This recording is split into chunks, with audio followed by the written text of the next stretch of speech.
আজকে আমাদের জন্য একটি আনন্দ ঘন দিন, এই জন্য যে মৌলানা মামুনুল হক হাফিজাহুল্লাহ তিনি দীর্ঘ কারা নির্যাতনের পর মুক্তি পেয়েছেন। আল্লাহ তাআলা তাকে মুক্তি দিয়েছেন। বাংলাদেশের যত আলিম উলামা, মুআজ্জিন, হাফিজ, মুদাররিস, মুআল্লিম এবং যত নিরীহ মানুষ, নির্দোষ মানুষ জেলখানায় পড়ে আছেন, আল্লাহ তাআলা তাদের সবাইকে মুক্তির ব্যবস্থা করে দিন। আসলে আবার আমি জেলখানার ওই কবিতার লাইনটি আবার বলি, পাপের বিরান বাগে ফোটে ক্ষমার জীবন ফুল। মানুষ এটা এমন ভাবে সৃষ্টি হয়েছে, সে ভুল করবেই, কিন্তু সে যখন ভুল বুঝবে তখন সরে আসবে, আর যাদের ব্যাপারে ভুল করবে তারাও সেই ভুলকে ক্ষমা করে দিতে হবে। ভুল হবেই, ভুলের ঊর্ধ্বে আমরা কেউই নই। সেজন্যই রব্বানা যালামনা বলে আদম পার পেয়েছেন। মানুষের মডেল জিব্রাইল না, নিষ্পাপ জিব্রাইল, নিষ্পাপ মিকাইল, নিষ্পাপ ইসরাফিল না, মানুষের মডেল পাপ পুণ্যের মিশ্রণ আদম আর হাওয়া। এই মাত্র সেজদা পেলেন সমস্ত ফেরেশতা কুলের, 7 আকাশের। কিছুক্ষণ পরে সেই মসজিদুল মালাইকায় উলঙ্গ হয়ে স্বামী স্ত্রী সহ অপমানিত হয়ে একেবারে জান্নাত থেকে বহিষ্কৃত হচ্ছেন। এটাই মডেল। পাপও আছে, পুণ্য আছে। পুণ্যের জ্যোতি দ্যুতি সম্মান সেটাও আছে, পাপ করলে আবার তার অপমান, অবনতি, অপদস্থ হওয়া সেটাও আছে। কিন্তু ফিনিশিং এ যে কি হবে, ওয়াল আকিবাতুল লিল মুত্তাকিন, সুন্দর পরিণতিটা মুত্তাকিনদের জন্য থাকবে। এটাই মানুষ। তো আলহামদুলিল্লাহ, মৌলানা মামুনুল হক সাহেব মুক্তি পেলেন। এবারের সংগ্রাম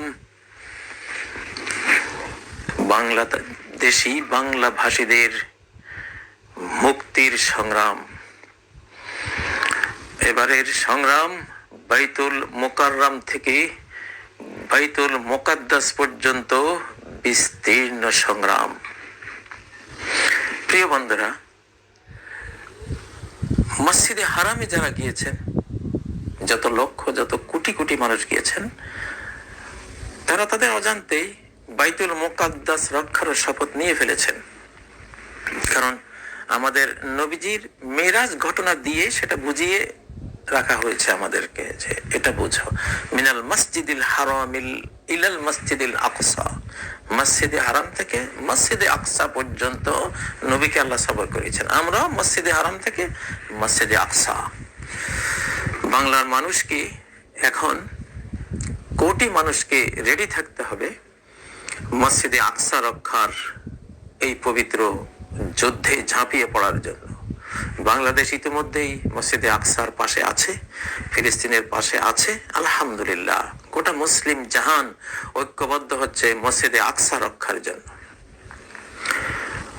মসজিদে আকসার একটি ইট যদি খসিয়ে ফেলা হয়, তাহলে মহাপ্রলয় আসার আগে আরেকটা মহাপ্রলয় হবে ইনশাআল্লাহ এই পৃথিবীতে। সেটা আমরা করব আল্লাহর জন্য।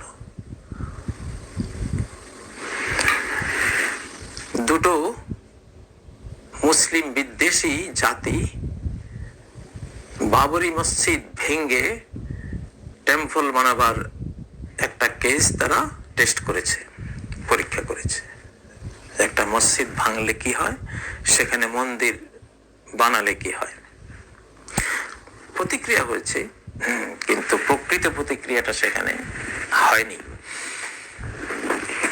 এটা প্রথম টেম্পল। আরেকটা টেম্পল বানানো হয়েছে জাজিরাতুল আরবে। এটা ইসলামের পবিত্র ভূমি। এখানে হয়েছে আল্লাহর দ্বীন, কোরআন, নবীজির হাদিস এটাকে সমর্থন করে না।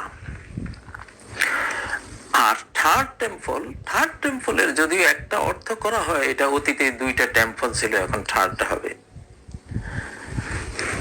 ওইটা অর্থ ঠিক আছে। কিন্তু আরেকটা অর্থ হলো বাবরি মসজিদের জায়গা যেটা আরব ভূখণ্ডে যেটা, এটা দুইটা গেল। আর তৃতীয়টা এখানে বাইতুল মুকাদ্দাস ভেঙে করা হবে, এটা থার্ড টেম্পল। ভেতরে সেই পরিকল্পনাটাই করা হয়েছে। যারা এই পরিকল্পনা নিয়েছেন ভুলে যান ইনশাআল্লাহ।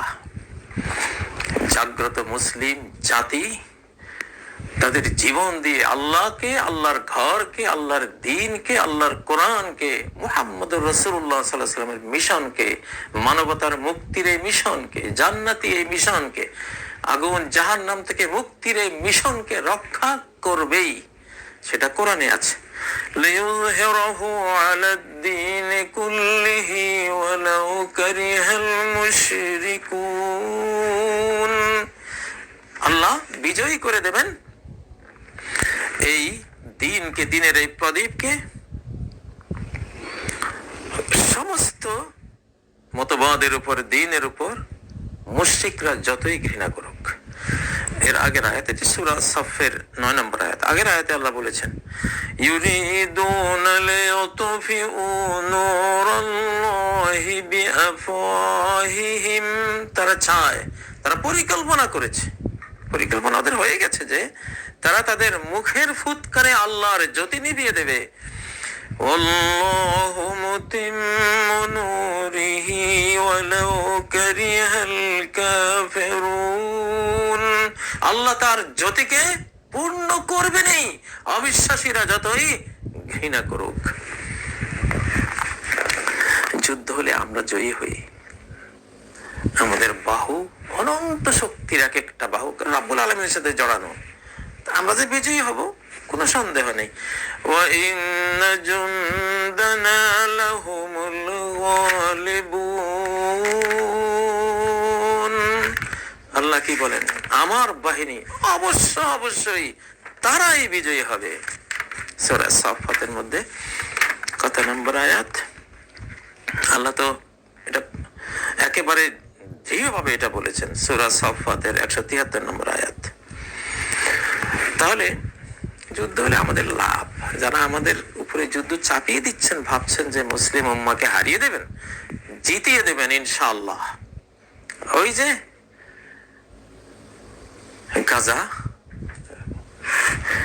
গাজার মধ্যে হেন নির্যাতন নেই, হেন হত্যাযজ্ঞ নেই, হেন জেনোসাইড নেই যেটা করা হচ্ছে না, কিন্তু এটা তার লেলিহান শিখার আওতায় গোটা পৃথিবীকে নিয়ে নিয়েছে। তোমাদের জুলুম অত্যাচার লেলিহান শিখা বিস্তৃত হয়ে দাবানলের মতো গোটা বিশ্বকে গ্রাস করেছে। এখন বরফ গলে যাচ্ছে, আলহামদুলিল্লাহ। জেগে উঠেছে আমেরিকায়, ইউরোপে, অস্ট্রেলিয়ায়, এশিয়ায়, সর্বত্র, আফ্রিকায় সাধারণ অমুসলিম ছাত্ররা, তারা জেগে উঠেছে। আল্লাহ জাগিয়ে দিয়েছেন।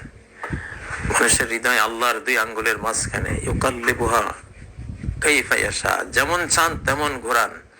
শেষ জামানায় 7 মহাদেশ ইসলামকে বুঝবে যে এটাই ট্রু ধর্ম, সত্য ধর্ম, ইসলামী মানব জাতির ধর্ম, সনাতন ধর্ম, মানবতার ধর্ম, ন্যায় ইনসাফের ধর্ম, মুক্তির ধর্ম। ফিলিস্তিনের গাজাবাসীরা বুঝিয়ে দিয়েছে এটা শৌর্যবীর্যের ধর্ম, এটাই বীরত্বের, মাহাত্ম্যের ধর্ম, শ্রেষ্ঠত্বের ধর্ম, এটাই ঊর্ধ্বারোহণের ধর্ম, মানবতার ধর্ম, এটা বুঝিয়ে দিয়েছে। যার ফলে আজকে সারা পৃথিবীর ছাত্র সমাজ জেগে উঠেছে ইনশাআল্লাহ। চন্দন কাঠে যত আগুন দেয়া হয় তত সুবাস ছড়ায়। ইসলাম যেহেতু চন্দন, এটা যত আগুন দেয়া হবে ততই সুবাস ছড়িয়ে পড়বে, আলহামদুলিল্লাহ। তো এই জন্য যারা মনে করছেন যে তারা ইসলামকে হারিয়ে দেবেন, আসলে জিতিয়ে দেবেন প্রিয় বন্ধুরা। তো আজকে আমি যে বিষয়টি নিয়েছি, হযরত মাওলানা মামুনুল হক সাহেবের মুক্তির আনন্দ প্রকাশ করলাম। যারা মুক্তি দিয়েছেন তারা ভালো কাজ করেছেন, এটাও বলছি। ছোট্ট বাংলাদেশ, এখানে কোনো অতীতের জের রাখা যাবে না। জনগণ, সরকার সকলে মিলে আসুন আমরা যুদ্ধ করে দেশ জয় করি, ক্ষমা করে দেশবাসীকে জয় করি। মহানবীজির মক্কার আদর্শ, ইউসুফ আলাইহিস সালামের মুক্তির পরে ভাইদের উপরে যখন পূর্ণ কর্তৃত্ব পেয়েছিলেন তখন তার আদর্শ, ক্ষমা করে দিয়েছেন। তো এটা এই নীতিতে বাংলাদেশ চলুক ইনশাআল্লাহ। বাঙালিদের তীক্ষ্ণ মেধার এবং শানিত ঈমানের অনেক প্রয়োজন আছে, সারা পৃথিবীর মানব জাতির জন্য অনেক প্রয়োজন আছে। বাঙালি জাতি, বাংলাদেশের সরকার, জনগণ, আপনারা দেশকে ভালোবাসুন, দেশ বাংলাদেশকে মুক্ত করুন, স্বাধীন করুন, আল্লাহ আপনাদেরকে রহমত করবেন। এই জাতিটা বহু নির্যাতন সয়েছে, আর নির্যাতন সবার মতো জায়গা নেই। এখন সামনে এগিয়ে যেতে হবে আমাদেরকে ঐক্যবদ্ধ হয়ে, সবাই সবাইকে অধিকার দিয়ে নিজেদের মধ্যে একটা প্রীতির বন্ধন তৈরি করে এগিয়ে যান। সামনে বিশ্বযুদ্ধ সমাগত, এরা এখানে বাইতুল মুকাদ্দাস ভাঙবেই, তারা ভাঙ্গার পরিকল্পনা তারা নিয়েছেই, ভাঙ্গার চেষ্টা করবেই। ভাঙবেই মানে ভাঙ্গার চেষ্টা করবেই, আমরা সেটা রুখবই। এটাই এখন বড় টার্গেট। আমরা বেঁচে থাকবো, বা আমাদের জীবিত বডির উপর দিয়ে বাইতুল মুকাদ্দাস কেউ ভাঙতে পারবে না। আমাদের মুর্দা লাশের উপর দিয়ে বাইতুল মুকাদ্দাস যদি ভাঙতে পারে কেউ, চেষ্টা করবে, কিন্তু সেটা যে পারবে না এটা আমরা জানি। কারণ আল্লাহ এখানে, এটা গোটা বিশ্ব রাজধানী, বাইতুল মুকাদ্দাস ইমাম মাহদির রাজধানী, ঈসা আলাইহিস সালামের রাজধানী। গোটা পৃথিবী এখান থেকে চলবে, যে সেটা শুরু হয়ে গেছে। এখান থেকে আদর্শ ছড়িয়ে গেছে চতুর্দিকে। আজকে মুখে মানবতার কথা বলা হয়, বইতে লেখা হয় মানবাধিকারের কথা, আর বাস্তবে শিশু, নারী, এতিম, বৃদ্ধ, বিদ্যাকে কিভাবে বোমা মেরে তাদেরকে সর্বনাশ করে দেওয়া হচ্ছে, এটা বিশ্ব বিবেক দেখছে, স্কুল, কলেজ, ইউনিভার্সিটির ছাত্ররা দেখছে। এই জন্য তাদের হৃদয়কে আল্লাহ তাআলা কবুল করেছেন। যে মুসলিমরা বাইতুল মুকাদ্দাসের পক্ষে কথা বলছেন না, আল্লাহ আপনাদেরকে চেঞ্জ করে ফেলেছেন, আপনাদেরকে বদলে দিয়েছেন, আপনাদেরকে আল্লাহ সরিয়ে দিয়েছেন তার সন্তুষ্টির জায়গা থেকে। এবং অমুসলিমদের মধ্যে যারা যোগ্য আছেন, আল্লাহ তাদেরকে বাছাই করছেন। এটা কিন্তু শুরু হয়েছে। এই যারা আজকে গাজার পক্ষে, ফিলিস্তিনের পক্ষে আজকে সংগ্রাম করছে, এরাই একদিন ঈমানের তৌফিক পেয়ে সারা বিশ্বে মানবতার মুক্তির দিন প্রচার করবে ইনশাআল্লাহ। এদেরকে আল্লাহ কবুল করেছেন। দেখুন এই তথ্য আল্লাহ দিয়েছেন কোথায়? সূরা আল মাইদার 54 নম্বর আয়াত। ইয়া আইয়ুহাল্লাযীনা আমানু মান ইয়ারতাদ্দা মিনকুম আন দীনিহি ফাসাউফা ইয়াতিল্লাহু বিকওম। হে ঈমানদার সমাজ, তোমাদের কেউ যদি তার দিন থেকে মুরতাদ হয়ে যায়, দিন ত্যাগী হয়ে যায়, ধর্ম ত্যাগী হয়ে যায়, ইসলাম ত্যাগী হয়ে যায়, তাহলে কিচ্ছু যায় আসে না, তারই যায় আসে, ধ্বংস সে হবে যে ত্যাগ করেছে।